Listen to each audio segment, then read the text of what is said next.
Hello everyone, welcome back to my channel. Myself Sabiha Sultana. In our previous video, that is in the impact of British rule in India, we have come across with the new system of administration and justice under British government and the introduction of English education, which had a good impact on the Indian youth. Today, in this video, we'll know about the constitutional development. So along with the British administration, problems also grew in India. In order to alleviate all these things, the new system that is bringing reformation in administration had become very important. And this reformation needed to address the demands of Indians. The British attempted to create different rules in the form of laws and tried to implement it. So these types of laws help the evolution of constitution. So today we shall study this attempt in brief. Let's get started with this. Chapter 3, Impact of British Rule in India, Part 2. So let us see the laws implemented during the rule of East India Company. The very first law is Regulating Act of 1773. Regulating means to control. This act was implemented to control the corruption in British government as many officers of the British become corrupt. After the implementation of Diwani rights in 1765, the greedy company officials misused this provision and became rich in a corrupt way. Corruption spiraled out. Edmund Burke, a member of the British Parliament, criticized the corruption in East India Company. He termed the tax paid received by the British government from the East India Company as a criminal tax. He was forced to criticize in this manner as the government remained silent to the fact of corruption among the company officials. Many company officials have become super rich, and the many in England feared that these people may upset the very political fabric of England. The Regulating Act was implemented in this background in 1773. So let's know the main features of this act. Before the implementation of the act, there were three presidencies under British rule. They are Bengal, Madras and Bombay. All these three were independent administrative units. Under Regulating Act, the Bengal presidency gained control over the other two presidencies. Next, the governor of Bengal became the governor general of all the three presidencies. The another one, the governor general was authorized to direct, exercise control and to supervise over the other two presidencies. Next, the Bombay and Madras presidencies could not declare war on anyone or enter into peace agreement without prior approval of the Governor General of Bengal Presidency and the Board of Directors of the company. Only during acute emergencies they were entitled to act independently. And another one, according to this act, Supreme Court of Judicature was established in Calcutta. In this central court, one Chief Justice and three ordinary judges were there. So like this, as the name of Regulating Act suggests, the act was aimed at regulating the company affairs and its administration in India. After this, the another act, that is Pitt's India Act of 1784. There were many inconsistencies in the Regulating Act of 1773. In order to rectify them, also to clearly outline the power of the East India Company and the British government, Pitt's India Act was implemented. The government of England restricted the power of the East India Company. A new institution named Board of Controllers, consisting of 6 commissioners, was started. The Board of Controllers replaced the Board of Directors. This board had power to direct and control the issues related to land taxes, military and civil areas. The Board of Control came into existence in the place of Board of Directors. This act declared that the Indians have attained their paramount power in the name of British Empire only, but not on their own, and curtailed the political rights of Indians conclusively. It declared that the areas under the possessions of East India Company are the integral part of the British Empire. Hence, the government of England is the ultimate ruler of India. So, like this, with the Pitt's India Act, maximum part of the rule came under the control of British government. Now, the very important acts, that is Charter Act. The main aim of Charter Acts was to renew the license of the East India Company. The Charter Act of 1793, 1813, 1833 and 1853 were implemented to achieve this aim. As and when the charters were implemented once in 20 years. The new rules and regulations found fit by the British government was included in these acts. Among these, the Charter Act of 1813 and 1833 are important for many reasons. So, let's know about the Charter Act of 1813. The very first, this act licensed the East India Company to stay for another 20 years in India. Second, the free trade era started in India. Third, a new era of license and authorization started. Fourth, the Board of Directors were vested with the power to appoint the Governor General and the Commander-in-Chief. Fifth, the churches were allowed to enter India officially. The Christian missionaries were directed to enrich the knowledge of Indians and also enhance the moral and spiritual life of Indians. Many Christian missionaries started arriving in India after this act. The next, expansion of Christianity and English education started taking place. Because of these developments, the Charter Act of 1813 became a historic act. Now, let's know about Charter Act of 1833. This act aimed at improving the Indian situation. It also licensed East India Company to remain in India for another 20 years. The main aspects of this act are: first, the Governor General of Bengal was named as a Governor General of India. Second, the Governor General was vested with powers to direct, control and supervising all trades in India.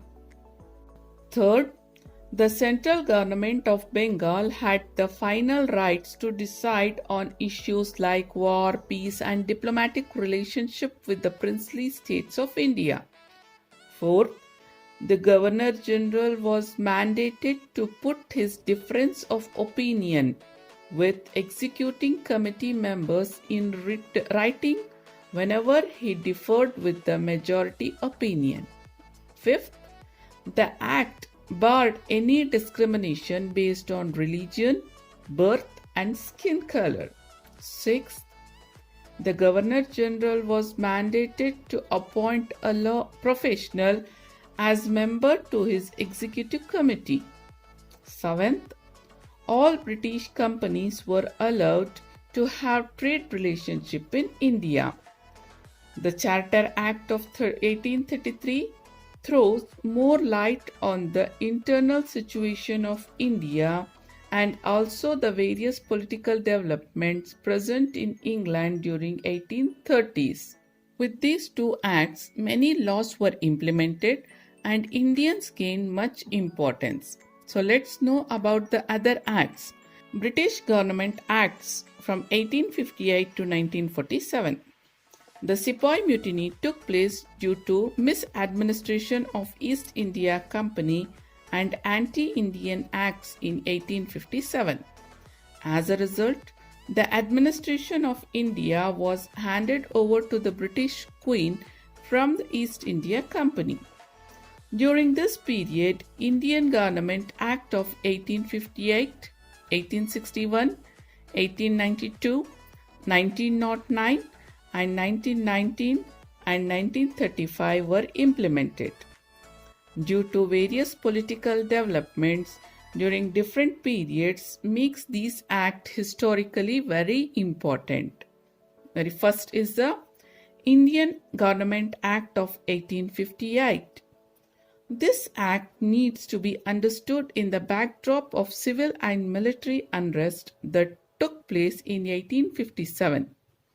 The administration of India came under the direct rule of British government.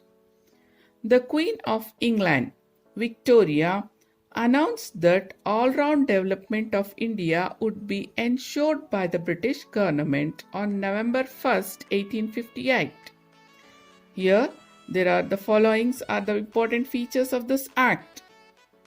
First one, the license of East India Company was cancelled and India was brought under the direct administration of Queen.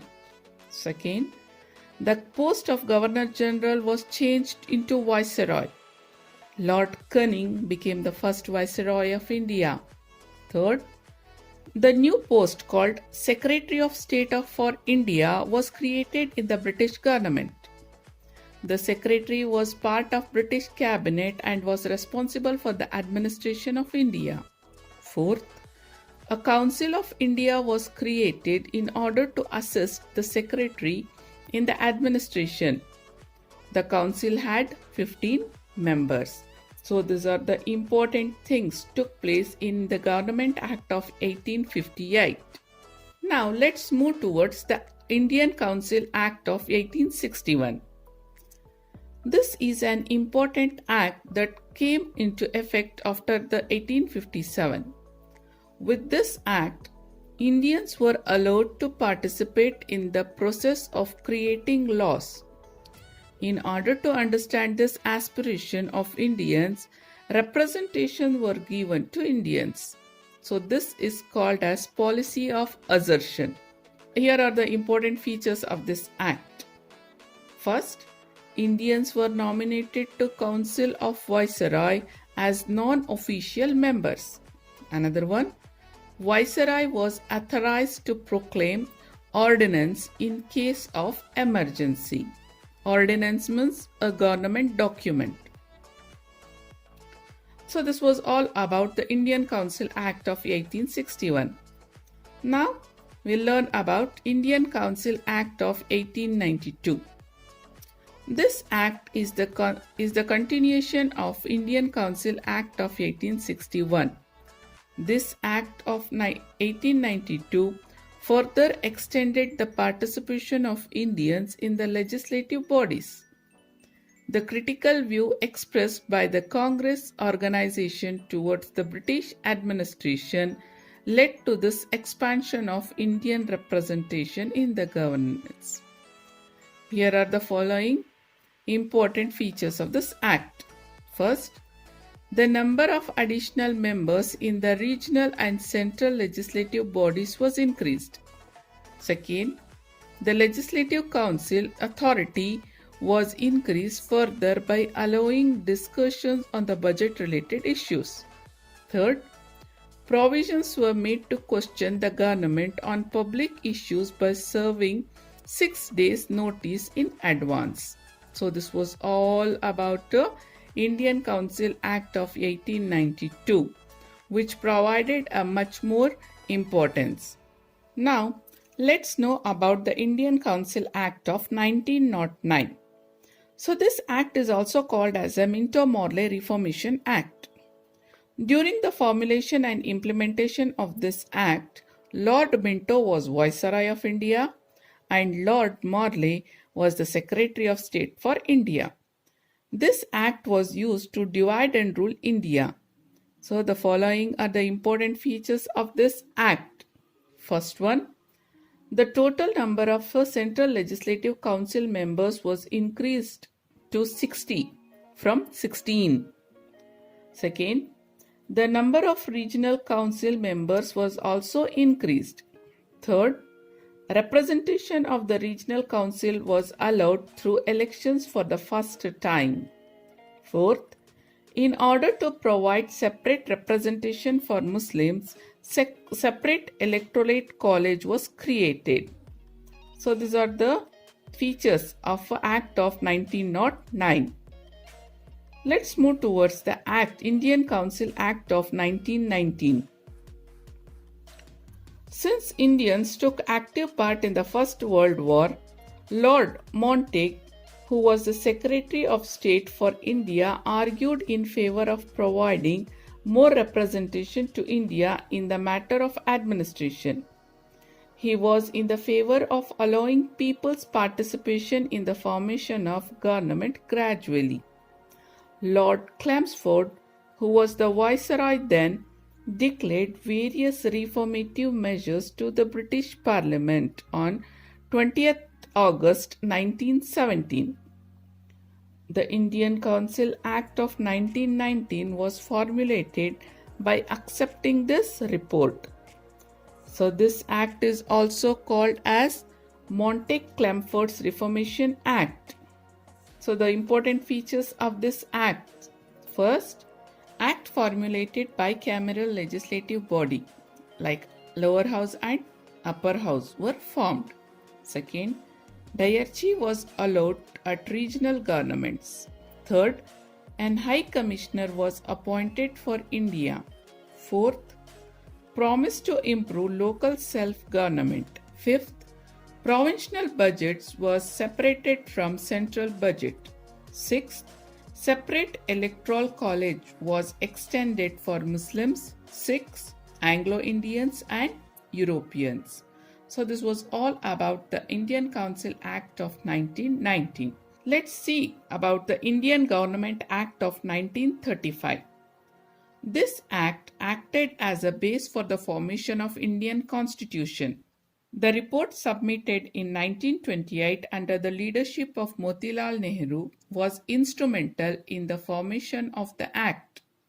Most of the provisions in the Indian Constitution are based on this Act.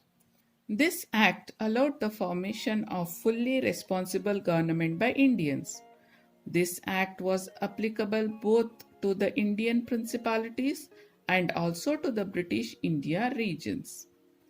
Here are the important features of this Act. First, a federal system of Indian principalities, British governed regions and Dominion states were formed. Second, Reserve Bank of India was established. Third, diarchy was established at the center. Fourth, diarchy was cancelled at the regional level and autonomy was granted. Fifth, the federal court was established. One should understand the various political developments that resulted in the formation of various acts that aided the formation of Indian Constitution. Though these acts serve the purpose of British interest, they also include the aspiration of Indians for self-governance. These acts should be understood as the results of struggle led by Indians for self-rule. So this was all about the impact of British rule in India, the constitutional development and the laws implemented by the British. To learn more interesting things like which brought changes in India socially and religiously, stay tuned and keep learning. Thanks for watching.